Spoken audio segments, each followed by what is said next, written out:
Oke, kita lanjut ya. Sekarang kita akan membahas tentang persamaan termokimia.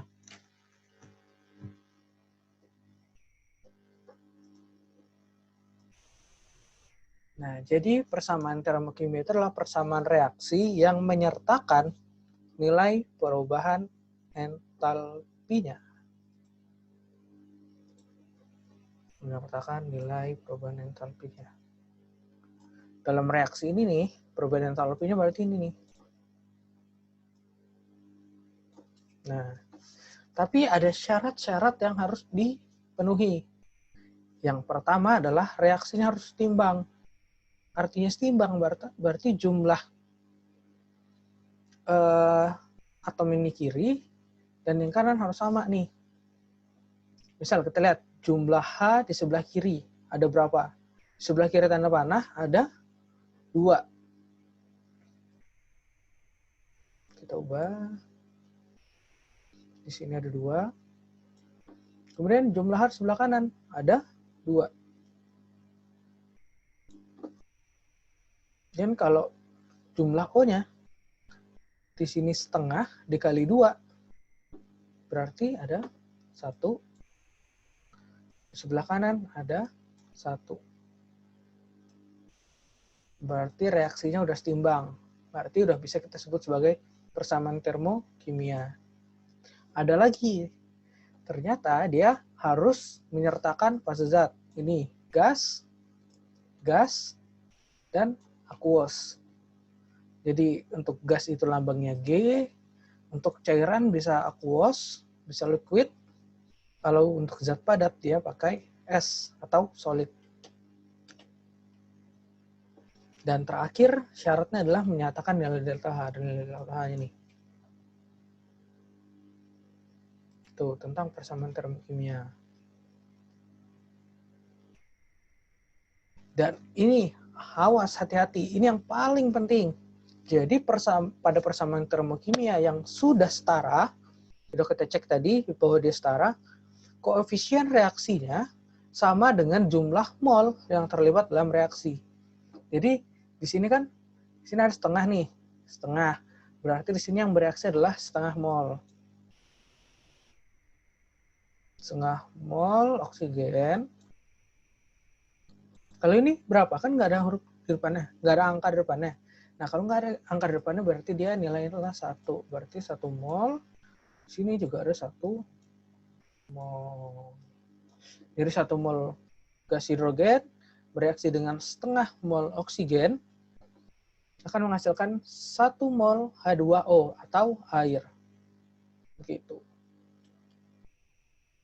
Jadi kita ulang seperti ini. Bisa kalian screenshot nantinya. Jadi dia reaksinya harus setimbang, menyertakan fase zat, menyatakan nilai delta H, serta koefisien reaksinya menyatakan jumlah mol.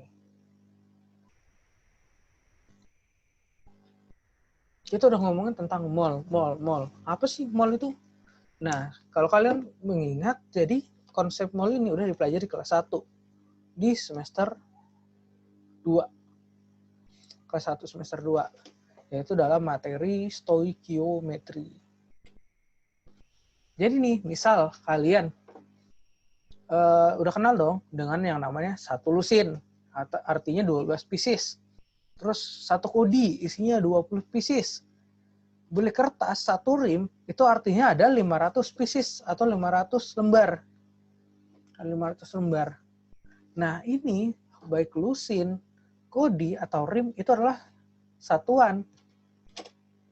Nih, ketika kalian suruh diminta beli satu lusin telur atau satu lusin donat. Ketika kalian pergi nih, kamu beli telur, adik beli donat. Ketika kalian kembali, kalian sama-sama akan mendatangkan barang yang jumlahnya 12. Karena kita udah pakai satuan yang sama, yaitu satuan lusin. Nah, dalam kimia, kita belajar tentang perubahan suatu partikel atau zat. Nah, partikel zat ini kecil banget, tapi jumlahnya banyak. Contoh, ketika ada sebutir debu nih, sebutir debu itu memiliki 10.000 triliun, 10.000 triliun partikel. Banyak banget kan? Nah, saking banyaknya nih, jadi peneliti itu butuh suatu satuan, yaitu yang dinamakan dengan mol. Jadi 1 mol itu menyatakan 6,02 kali 10 pangkat 23 jumlah partikel. Nah, akibatnya apa? Tadi kita punya 1 mol air, itu ada 6,023 kali 10 pangkat 23 partikel molekul H2O. Kemudian kalau 1 mol gas oksigen, artinya ada 6,02 kali 10 pangkat 23 partikel molekul H2O. Gitu. Jadi sebuah satuan. Jadi menyatakan banyaknya partikel. Banyak yang bereaksi. Nah, 1 mol, tapi nih, 1 mol air sama 1 mol oksigen bisa memiliki berat yang berbeda. Walaupun jumlah partikel sama, tapi beratnya beda. 1 mol air itu 18 gram. Tapi kalau 1 mol oksigen, dia beratnya 32 gram. Jadi ada perbedaan. Nah, sama kayak ini, kita punya tadi donat sama telur.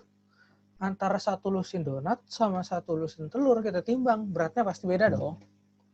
Oke. Nah, sekarang setelah kita mengenal kembali mol, kita akan menghitung nilai mol sendiri. Jadi kita bisa menentukan berapa sih zat yang bereaksi tadi. Ada 5 rumus yang digunakan untuk menentukan nilai mol. Yang pertama jumlah partikel. Jadi jumlah partikel sama dengan mol kali 6,02 kali 10⁻⁴. Jadi 1 mol itu sama dengan, kalau kita diketahui jumlah partikel, berarti nanti mol sama dengan jumlah partikel per 6,02 kali 10⁻⁴. Ini pangkat ya. Pangkat 10⁻⁴. Pangkat. Kali 10⁻⁴.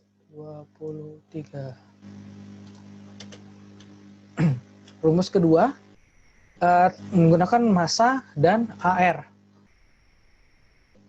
Di mana mol sama dengan massa per MR atau AR.